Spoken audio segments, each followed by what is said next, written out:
Let us start with the starter. This is a Janmashtami week ना, और इसमें हम लोग लॉर्ड कृष्णा की ही बात कर रहे हैं। और लॉर्ड कृष्ण का या लॉर्ड रामा का युग अलग है, मगर चीज़ें कुछ कॉमन दिखती हैं। जब भी आप देखिए, एग्जिस्टेंस का हम लोग कोई यहाँ प्रश्न नहीं उठा रहे हैं, बस इतना जानिए कि उनकी लाइफ स्टाइल से हम लोग को क्या सीखना चाहिए। वो ये ही मुझे लगता है शो करना चाहते हैं। जो भी इनकी लाइफ स्टाइल देखो तो प्रॉब्लम विल कम।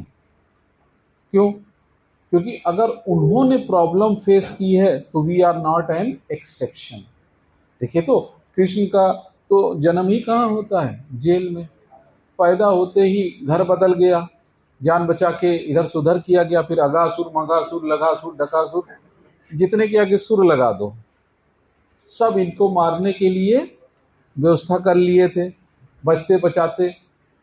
फिर मामा से अपना हो गया, मामा से लड़ाई हुई तो पता चला अपने जो यशोदा माँ हैं उनसे भी छोड़ हो गया। 14 साल के बाद वो लौटे नहीं। अच्छा, कृष्ण अपने पैरों के निशान कभी भी नहीं छोड़ते थे, जहाँ छोड़ दिया वहाँ कभी वापस नहीं आए। इसका रीज़न क्या है? लॉर्ड कृष्णा ने कहा आप स्नेह करिए, लव करिए, but never being an attachment, आसक्ति की ज़रूरत नहीं है। और आप देखिए, फिर मथुरा में गए, मथुरा में कंस को मारे तो उसका ससुर प्रॉब्लम में क्रिएट कर दिया था ना, जरासंध। कंस का ससुर कौन था? जरासंध। वो पूरी सेना लेके आ गया, काल यवनी टाइप, कौरी एकदम, जो मरने ही वाले नहीं थे, उनसे पंगा हो गया। जब समझ गए कृष्ण की अब ये तो भैया रोजे ही अटैक करेंगे और ये सब अजय अमर है, तो उन्होंने रात में ही माया की और पूरी अपनी जनता को कहाँ शिफ्ट कर दिया? वहाँ से, मथुरा से द्वारकाधीश। और तभी से वो रणछोड़ भी कहलाए। देखिए, ये जो कृष्ण जन्म है, ये पूर्ण अवतार है। उसके पहले जो राम अवतार था वो देखिए मर्यादा था, वो भागते नहीं थे। यहाँ पर इन्होंने भागा भी है, ये गाना भी गा रहे हैं, बांसुरी भी बजा रहे हैं, डांस भी कर रहे हैं, और हथियार जहाँ तक चलाने की बात है वो भी कर रहे हैं। यानी इस उसमें कृष्ण जन्म में उन्होंने सारे तरह के आयाम को दिखा के दिखाया है।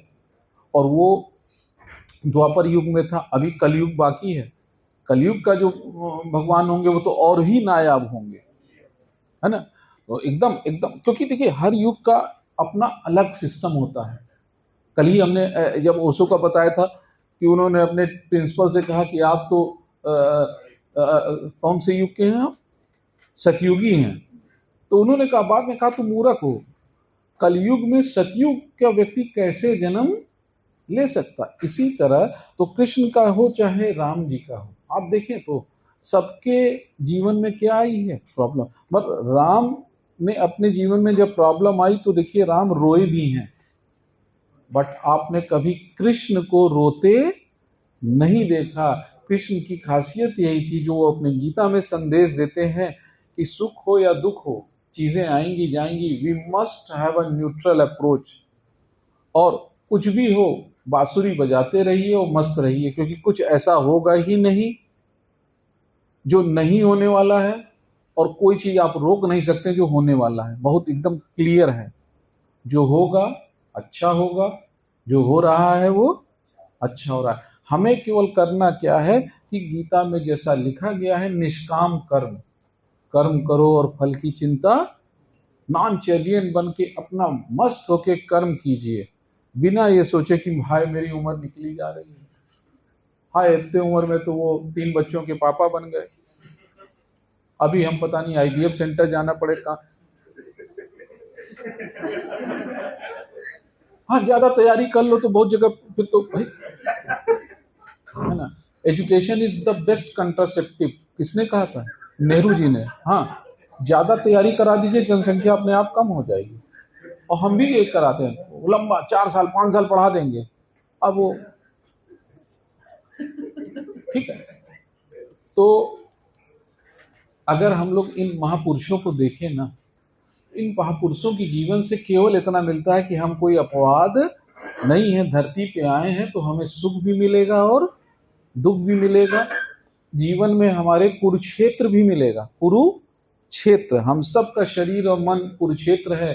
मन याद रखिएगा, मन आपका वही धृतराष्ट्र है जो इधर उधर भागेगा, जिसके आंख नहीं है। आंख ना होने का सिंबॉलिक मतलब है he has no wisdom, and wisdom is a Krishna. Wisdom क्या है?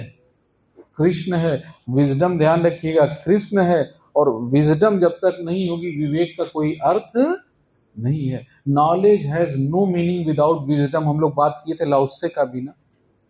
तो knowledge is meaningless without wisdom, यानी एक्सपीरियंस भी हमको होना चाहिए। और ये सब हमारे इन्हीं टेक्स्ट से मिलता है कि निष्काम भाव से कर्म करिए और फल के लिए अपना दिमाग लगाने की जरूरत, आपका कर्म संचित होता जा रहा है और जब जरूरत होगी आप देखेंगे यू गेट अ फ्रूट। इसलिए कतई कोई चिंतित होने की व्यवस्था नहीं है। ये कृष्ण का संदेश है, क्योंकि उनसे टफ लाइफ मेरे ख्याल से यहाँ बैठे किसी की नहीं होगी। अपना मामा ही शत्रु हो जाए, मेरे ख्याल से नहीं होगा। तो उनसे टफ लाइफ नहीं होगी, और उस टफ लाइफ में भी अगर वो चीज़ों को निकाल सकते हैं तो हम सब भी हंसी खुशी मूड से निकाल सकते हैं। इसी बात पे आज की क्लास हम सब स्टार्ट करते हैं। Thank you very much.